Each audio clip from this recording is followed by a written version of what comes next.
வணக்கம் centum of student, நான் உங்கள் கபிலன். நம்ம டெய்லியும் கரண்ட் அஃபேர்ஸ் பார்த்துட்டு இருக்கோம். இன்றைக்கி என்ன கரண்ட் அஃபேர்ஸ் அப்படின்னு பார்த்தீங்கன்னா, ஆகஸ்ட் 7 கரண்ட் அஃபேர்ஸோட இம்பார்ட்டன்ஸ் எல்லாருக்குமே தெரியும். ஏன்னா ஒவ்வொரு எக்ஸாம்லேயும் கரண்ட் அஃபேர்ஸ்னால நமக்கு போஸ்டிங் மிஸ் ஆகிருக்கு. இது ஒரு 4-5 இதில் நம்ம பார்த்துருக்கோம். அது மட்டும் இல்லாமல் சென்டம் ஆப்பில் டெய்லியும் கரண்ட் அஃபேர்ஸ் யூடியூப்பில் அன்னன்னைக்கு அப்லோட் ஆகிடும்.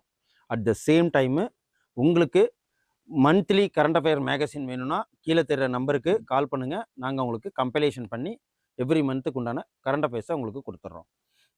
அதுவும் இல்லாமல் சென்டம் ஆப்பில் அல்காரிதம் டெஸ்ட் அப்படின்னு சொல்லிட்டு ஒரு ஆப் மூலயமா டெஸ்ட் கண்டக்ட் பண்ணிருக்காங்க. அதில் நீங்கள் என்ரோல்மெண்ட் பண்ணிக்கிட்டிங்கன்னா ஒவ்வொரு யூனிட்டும் ஈச் அண்ட் எவ்ரி யூனிட், இப்போ எக்ஸாம்பிளுக்கு பாலிட்டியில் president, preamble, central state relation, இது சம்மந்தமாக ஒரு 500 கொஷின்ஸ் 1000 கொஷின்ஸ் அப்படியே அதில் ஏற்றிருப்போம். நீங்கள் ஒவ்வொரு சப்ஜெக்டாக படிச்சுட்டு நீங்கள் ப்ராக்டிஸ் பண்ணிக்கலாம். இது not only polity, unit 6, unit 5, எக்கனாமிக்ஸாக இருக்கட்டும், தமிழ்நாடு அட்மினிஸ்ட்ரேஷன், இது எல்லா டாப்பிக்லையுமே அப்படி தான் கொடுத்துருக்கோம். நீங்கள் சென்டம் ஆப் அல்காரிதம் டெஸ்ட்டை வாங்கி பயன்பெறுங்க.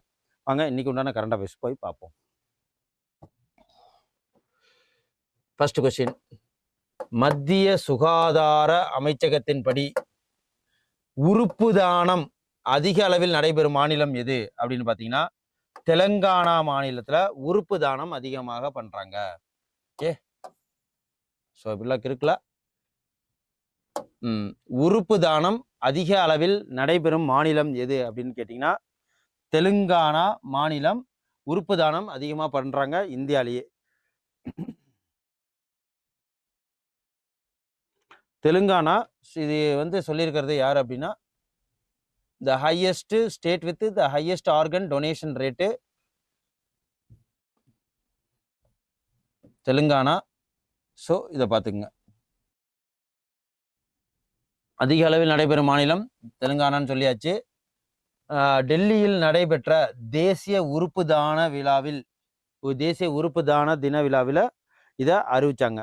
இதோட இப்போதைக்கு யூனியன் ஹெல்த் மினிஸ்டர் யார் இதை அறிவிச்சாரு அப்படின்னு பார்த்தீங்கன்னா, மத்திய சுகாதார அமைச்சர் ஜெகத் பிரகாஷ் ஜேபி நட்டா தெலுங்கானாவின் ஜீவன்தன் அந்த திட்டத்துக்கு இந்த குழுவிற்கு விருதை வழங்கியிருக்காங்க. ஜீவானந்தன் அப்படிங்கிற ஒரு குழு மூலயமா தான் இது நடந்திருக்கு. மத்திய சுகாதார அமைச்சகத்தின் கீழே 2024 தெலுங்கானாவில் 10 லட்சம் மக்களுக்கு 4.88 உறுப்பு தானங்கள் நடந்திருக்கு. ஓகே, 4.88 உறுப்பு தானங்கள் நடந்திருக்கு. இது national average of organ donation எத்தனை அப்படின்னா 10 பேருக்கு 0.8. ஸோ இந்த விருது தேசிய உறுப்பு மற்றும் திசு மாற்று அமைப்பால் நோட்டோ அப்படிங்கிற மூலமா வழங்கப்பட்டிருக்கு. நோட்டோ அப்படிங்கிற national organ and tissue transplant organisation. National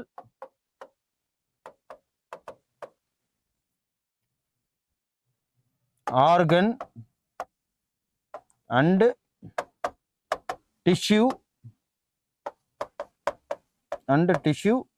transplant organisation, இதோட விரிவாக்கம் அதுதான். ஓகே, ஸோ ஜீவானந்தன் திட்டக்குழுவிற்கு இந்த விருது வழங்கியிருக்காங்க. இதை நோட் பண்ணி வச்சுக்கோங்க. அடுத்த கொஸ்டின் போலாமா? தெலுங்கானாவோட முக்கியமான என்னென்னலாம் இருக்கு அப்படின்னு பார்த்தீங்கன்னா, தலைநகரம் ஹைதராபாத் தெலுங்கானாவோடது. முதலமைச்சர் யாருன்னா ரேவந்த் ரெட்டி, இந்தியன் நேஷனல் காங்கிரஸை சேர்ந்தவர். ஆளுநர் யாருன்னா ஜிஷ்ணு தேவ் வர்மா. நிறுவப்பட்டது எப்பன்னா ஜூன் 2014 இந்த மாநிலம் உருவாக்கப்பட்டிருக்கு. தெலுங்கானா நடப்பு நிகழ்வுகள்லாம் இது வரைக்கும் என்ன நடந்திருக்குன்னா, ஆப்ரேஷன் முஸ்கான் 11 அப்படிங்கிற ஒரு ஆப்ரேஷன் நடந்திருக்கு. அதுக்கப்புறம் IESA தொழில் சிறப்பிற்கான விருது, இண்டஸ்ட்ரி ஆஃப் எக்ஸலன்ஸ் அவார்ட் 2020 தெலுங்கானாவுக்கு வழங்கப்பட்டிருக்கு. ஜூன் 30 தெலுங்கானாவில் சங்கரெட்டி மாவட்டத்தில் உள்ள ஒரு ரசாயன ஆலையில் ஒரு பெரிய வெடி விபத்து ஏற்பட்டிருக்கு. ஸோ இவ்வளோதான் தெலுங்கானாவோட முக்கிய நிகழ்வுகள். அதுக்கப்புறம் அமெரிக்க அதிபர் டொனால்டு ட்ரம்ப் இந்திய ஏற்றுமதிகளுக்கு எவ்வளவு சதவீத வரி விதிப்பை ஏற்படுத்தியிருக்கிறாரு அப்படின்னு பார்த்தீங்கன்னா, பாதிக்கு பாதி.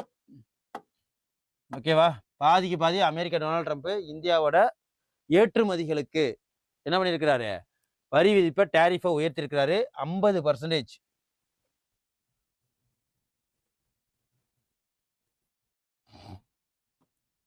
ஸோ இதை நோட் பண்ணி வச்சுக்கோங்க. ரஷ்யாவிடம் இருந்து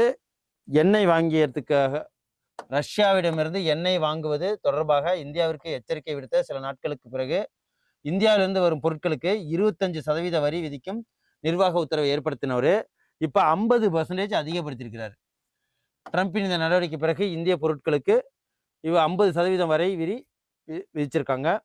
உக்ரைனில் ரஷ்யாவுக்கு நடவடிக்கைகளை தொடர்ந்து ரஷ்யாவுக்கும் எதிரான முந்தைய தடைகளின் கீழ் எடுக்கப்பட்ட நடவடிக்கை இது. ஓகே,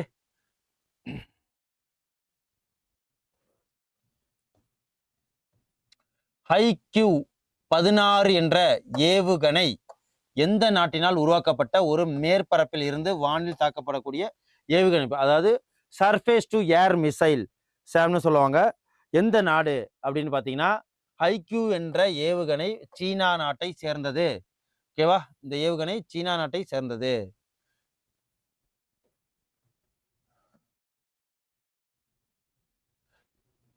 விஸ்கான்சினின் ஓஸ்கோஷ் அப்படின்னு சொல்லுவாங்க. ஏதாவது United Air Venture show, experimental aircraft association Air Venture ஷோவில் என்ன பண்ணியிருக்காங்க அப்படின்னா, இந்த HQ-16 என்பது சீனாவால் உருவாக்கப்பட்ட வானிலிருந்து தரையில் தாக்கப்படுற ஒரு ஏவுகணை தான் இது, சர்ஃபேஸ் டு ஏர் மிசைல். இந்த நேட்டோ பெயர் CHSA-16 ஆகும். ரஷ்யாவோட புக் ஏவுகணை குடும்பத்தை அடிப்படையாக கொண்டு இதை தயாரிச்சிருக்காங்க. இது அமெரிக்க இராணுவம் சீனாவின் HQ ஏவுகணையின் மாதிரி வடிவத்தை வெளியிட்டிருக்கு. ஓகே, இது ஒரு அன்மேனடு ஏரியல் வெஹிக்கிள், அதாவது ஆளில்லாத ஒரு ஏவுகணை. இது சிக்கலான நிலப்பரப்பில் 360 டிகிரி பாதுகாப்பிற்காக ஒரு செங்குத்து ஏவுதல் அமைப்பை பயன்படுத்துறது தான் இது.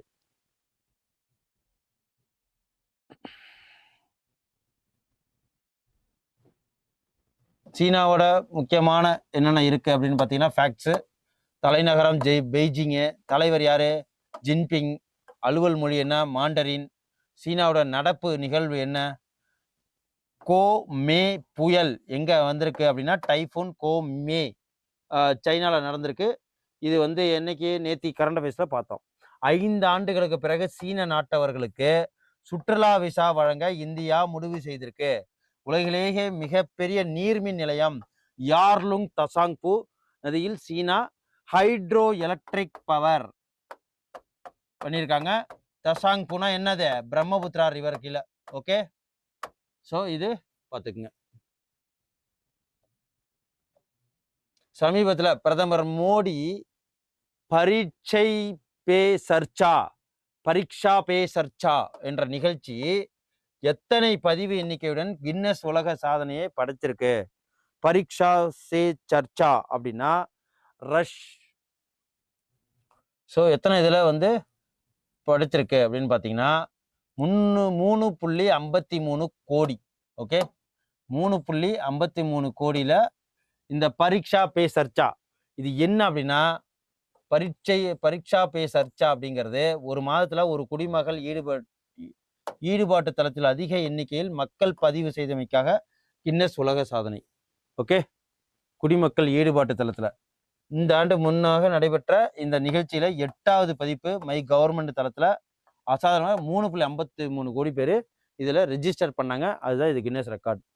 ஓகேவா, 2018 தொடங்கப்பட்ட பரீட்சா பே சர்ச்சா பிரதமர் மோடி மாணவர்கள், பெற்றோர்கள் மற்றும் ஆசிரியர்களுடன் நேரடியாக உரையாடும் உலகளாவிய தளமாக இது மாறி இருக்கு. ஓகே, அப்புறம் சமீபத்தில் உலக கின்னஸ் சாதனை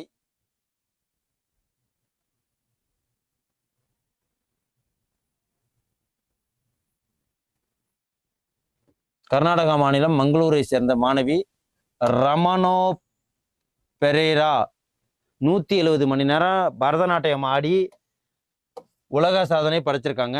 ஓகே, மிகப்பெரிய மதுபானி ஓவியத்திற்காக 201.17 பீகார் கின்னஸ் உலக சாதனை படைச்சிருக்கு. அப்புறம் மகா கும்ப் 2025 ஒரு பெரிய தூய்மைப்படுத்தும் பணியில 15,000 சுகாதார ஊழியர்களுடன் புதிய கின்னஸ் உலக சாதனை பண்ணியிருக்காங்க. குஜராத்தில் 108 இடங்கள்ல 4,000 பங்கேற்பாளர்களுடன் சூரிய நமஸ்காரங்களை செய்து கின்னஸ் வேர்ல்ட் ரெக்கார்ட் பண்ணியிருக்காங்க. ஸோ இந்த கின்னஸ் ரெக்கார்ட்லாம் பார்த்துக்குங்க. அதுக்கப்புறம் அடுத்தது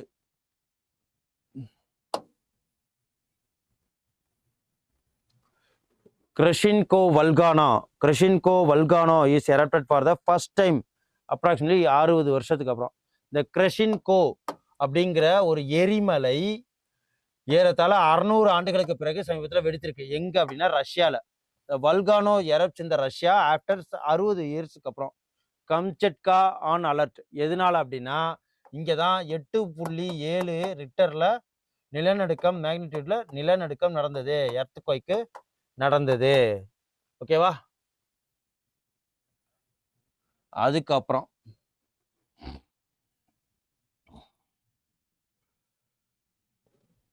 ரஷ்யாவின் கம்சட்கா தீபகற்பத்தில். ஸோ இதை நோட் பண்ணி வச்சுக்கோங்க. 15ஆம் நூற்றாண்டுக்கு பிறகு இந்த எரிமலையின் முதல் வெடிப்பு இதுதான். 2:50 மணிக்கு தொடங்கிய இந்த வெடிப்பானது கடல் மட்டத்திலிருந்து 400 கிலோமீட்டர் உயரத்திற்கு மிகப்பெரிய சாம்பல் மேகங்களை வெளியிட்டிருக்கு. 600 ஆண்டுகளுக்கு பிறகு இது வெடிச்சிருக்கு. இந்த எரிமலையோட பேர் என்னன்னா கிரஷின்கோ வல்கானோ. கிரஷின்கோ வல்கானோ.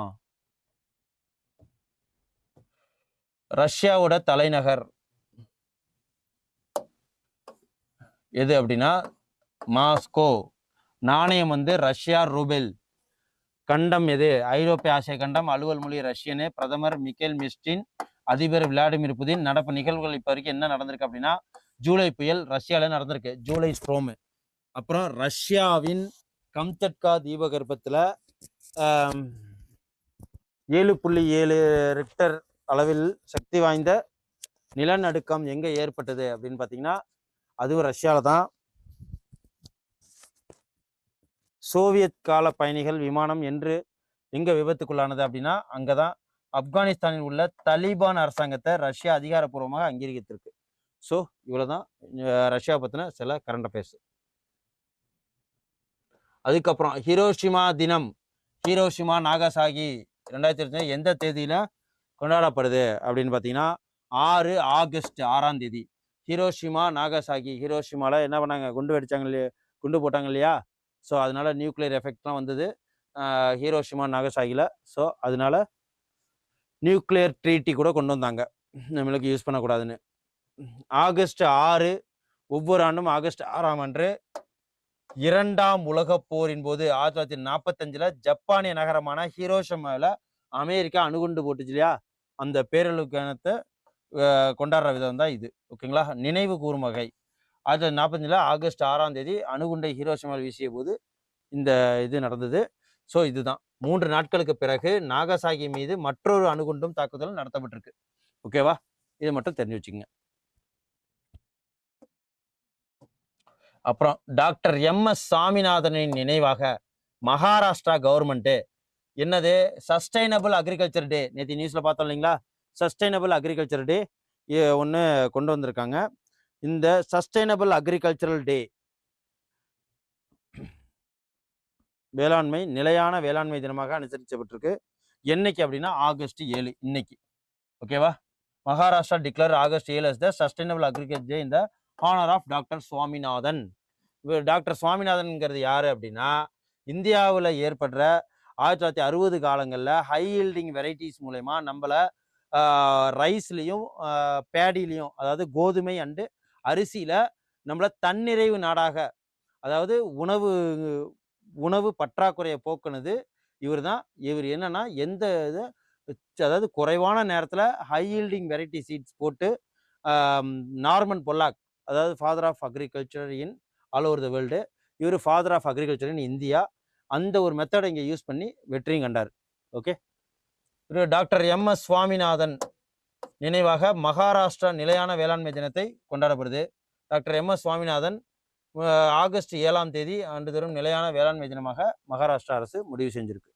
ஸோ கோதுமை மற்றும் அரிசி உற்பத்தியை மேம்படுத்துவதில் டாக்டர் சுவாமிநாதன் பங்களிப்பு இந்தியாவின் உணவு பாதுகாப்பை அடைவதற்கு, ஃபுட் செக்யூரிட்டி முக்கியத்துவம் வாய்ந்தவை. ஓகே, அதுக்கப்புறம் ஆகஸ்ட் மாதத்தில் முக்கியமான நாட்கள்லாம் என்னென்ன அப்படின்னு பார்த்தீங்கன்னா, இப்போ ஆகஸ்ட் 7 மகாராஷ்டிரா அரசால் நிலையான வேளாண்மை தினம், ஆகஸ்ட் 6 ஹிரோஷிமா தினம், ஆகஸ்ட் 3 குளோவஸ் சிண்ட்ரோம் விழிப்புணர்வு, அதாவது குளோவஸ் சிண்ட்ரோம் அவேர்னஸ் டே, ஆகஸ்ட் 1 உலகளாவிய வேர்ல்டு வைடு வெப் டே, உலக நுரையீரல் புற்றுநோய் டே. ஓகே, இதை நோட் பண்ணி வச்சுக்கோங்க.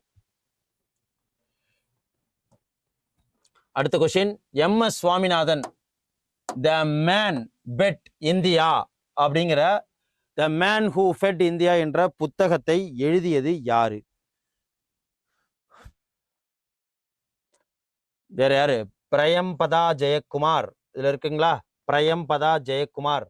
இவங்க தான் த லவ்லி புக், அதாவது the man who fed, M S. சுவாமிநாதனோட the man who fed India அப்படிங்கிற ஒரு புத்தகத்தை எழுதியிருக்கிறாங்க. ஸோ வாங்க அதுக்கு உண்டான டெஃபினேஷன் என்னன்னு பார்ப்போம்.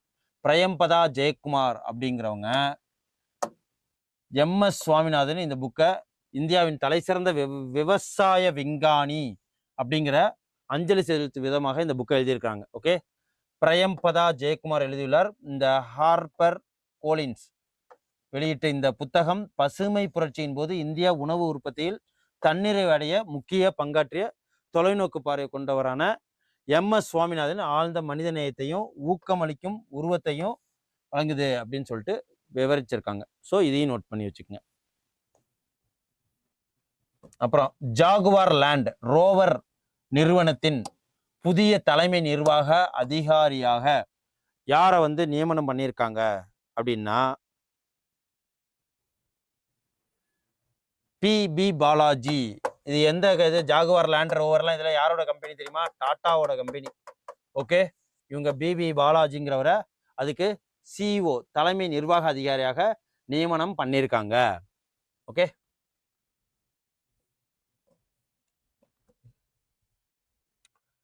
வாங்க. ஒரு பெரிய தலைமைத்துவ வளர்ச்சியாக டாடா மோட்டார்ஸின் ஆடம்பர வாகன பிரிவான ஜாகுவார் லேண்ட் ரோவர் பி.பி. பாலாஜியை நியமிச்சிருக்கு. ஓகேவா? ஜாகுவார் லேண்ட் ரோவர் நிறுவனத்தின் 35 ஆண்டுகால சிறப்பான பணிக்கு பிறகு ஓய்வு பெற்ற அட்ரியன் மார்டலுக்கு பதிலாக இவர் பொறுப்பை ஏற்றாரு. இந்த தலைமைத்துவம் மற்றும் நவம்பர் 17, 2025 அன்று நடைமுறைக்கு வரும் என்று சொல்லியிருக்காங்க. ஓகே, சமீபத்துல நியமனங்கள் என்னென்னலாம் நியமனங்கள் நடந்திருக்கு அப்படின்னா, விக்ரம் சாராபாய் விண்வெளி மையம் டாக்டர் ஏ ராஜராஜன் நியமனம் பண்ணியிருக்காங்க. இந்திய ராணுவத்தின் துணைத் தலைவர் புஷ்பேந்திர சிங். கடற்படை பணியாளர்களின் துணைத் தலைவர் யாருன்னா சஞ்சய் வத்சயன். இதெல்லாம் நேற்று கரண்ட் பார்த்தோம். காப்பீட்டு ஒழுங்குமுறை ஆணையம் IRDA தலைவர் யாரு? அஜய் சேத்து.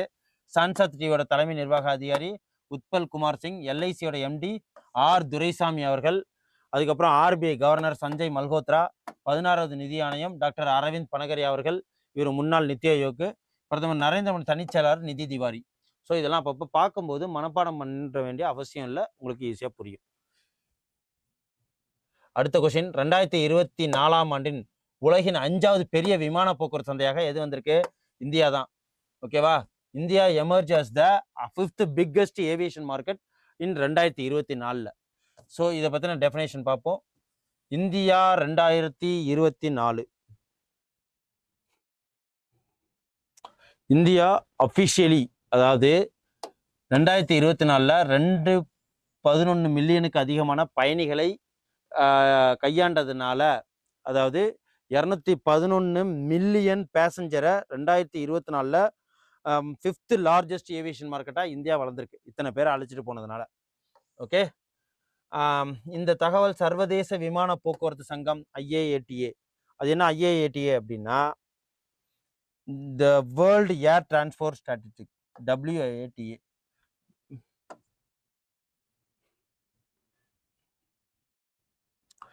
வேர்ல்டு ஏர் டிரான்ஸ்போர்ட் ஸ்டாட்டிஸ்டிக்ஸ் படி இன்டர்நேஷனல் ஏர்போர்ட் டிரான்ஸ்போர்ட் அசோசியேஷன், இந்த IATA international airport transport association சொல்லுவாங்க. இது வேர்ல்டு ஏர்போர்ட் டிரான்ஸ்போர்ட் அசோசியேஷன் சொல்லுவாங்க, வேட்ஸ் ஸ்டாட்டிஸ்டிக்ஸ்ன்னு சொல்லுவாங்க. இது பேசஞ்சரோட டிராஃபிக் என்ன அப்படின்னா 2024 இந்தியாவின் பயணிகள் போக்குவரத்து 11.1% அதிகரித்திருக்கு. டாப் 4 நாடுகள் என்னன்னா அமெரிக்கா, சீனா, பிரிட்டனு மற்றும் ஸ்பெயின். ஓகே, இதையும் நோட் பண்ணி வச்சுக்கோங்க. அடுத்த கொஸ்டின் போகும். சமீபத்தில் 81 வயதில் காலமான சிபு சோரன் எந்த மாநிலத்தின் முன்னாள் முதலமைச்சர்? சிபு சோரன் எந்த மாநிலத்தின் முன்னாள் முதலமைச்சர் அப்படின்னா பீகார். இப்போதைக்கு பீகார்ல யார் இருக்கா அப்படின்னா நிதிஷ்குமார். ஓகே, இவர் முன்னாள் chief minister of Bihar Shibu Soren. So Rajya Sabha எம்பியாவும் இருந்திருக்கிறார் இவரு. முன்னாள் மத்திய அமைச்சர், ஜார்க்கண்ட் முதலமைச்சர் மற்றும் ஜார்க்கண்ட் முக்தி மோர்ச்சா நிறுவனங்களின் ஒருவரான சிபு சோரன் 81 வயசுல காலமாயிட்டார். இவர் சந்தால் சமூகத்தை சேர்ந்தவர். சந்தால் ட்ரைப்ஸ் இருக்கு இல்லைங்களா. சிபு சோரன் அப்போதைய பீகாரின் ஒரு பகுதியாக இருந்த ராம்பூர் மாவட்டத்தில் பிறந்தவர். ஓகேவா. அவர் முதலில் 2005ஆம் ஆண்டுல ஜார்க்கண்ட் முதலமைச்சராக பதவியேற்றார். சட்டமன்றத்தில் பெரும்பான்மை நிரூபிக்காத தவறியதனால 9 நாட்களுக்கு பிறகு ராஜினாமா செய்ய அவருக்கு நேர்ந்தது. ஓகேவா. ஆன்சர் வந்து இது பீகார் கிடையாது, ஜார்க்கண்ட். இப்போதைக்கு நிதிஷ்குமார், சாரி பீகாரை பார்த்தோன்னா நிதிஷ்குமார்ன்ட்ட. ஆன்சர் வந்து ஜார்க்கண்ட். சமீபத்தில் 81 வயதில் காலமான சிபு சோரன் ஜார்க்கண்ட் மாநிலத்தை சேர்ந்தவர். ஜார்க்கண்ட்னா தோனி. ஓகே.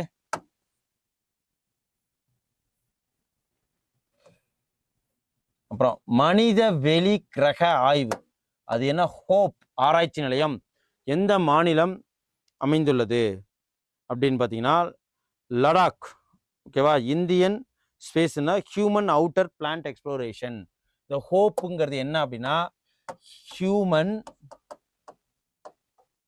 அவுட்டர்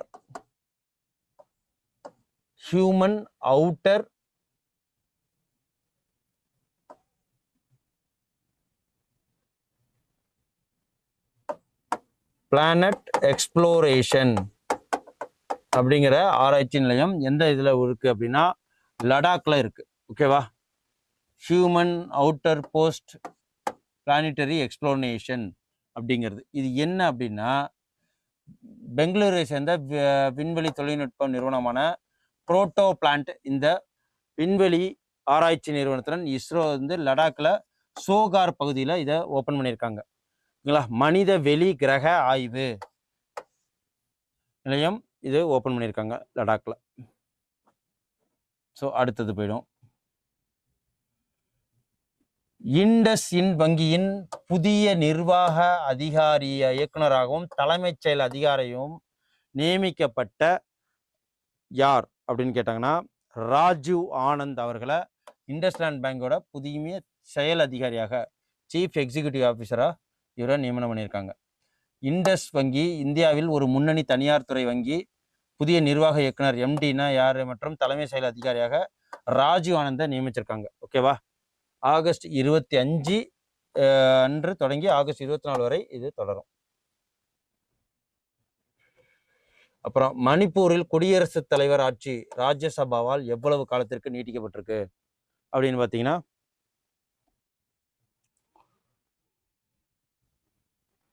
6 மாசத்துக்கு இன்னும் நீட்டிக்கப்பட்டிருக்கு. ஓகேவா. பிரசிடென்ட்ஸ் ரூல் இம்போஸ்ட் இன் மணிப்பூர் அகைன் 6 மாசம். எதனாலன்னு பார்த்துருவோம். ஆகஸ்ட் 5, 2025 மணிப்பூர்ல குடியரசுத் தலைவர் ஆட்சி மேலும் 6 மாதங்களுக்கு நீட்டிக்கிறதா அறிவிச்சிருக்காங்க ராஜ்யசபால. இந்த நீட்டிப்பு ஒரு வாரத்திற்கு முன்பு மக்களவையில் அதே தீர்மானத்திற்கு ஒப்புதல் அளிக்கப்பட்டிருக்கு. உள்துறை இணை அமைச்சர் நித்யானந்த் ராய் மாநிலங்களவையில் கொண்டு வந்தார் இந்த ப்ரொபோசலை.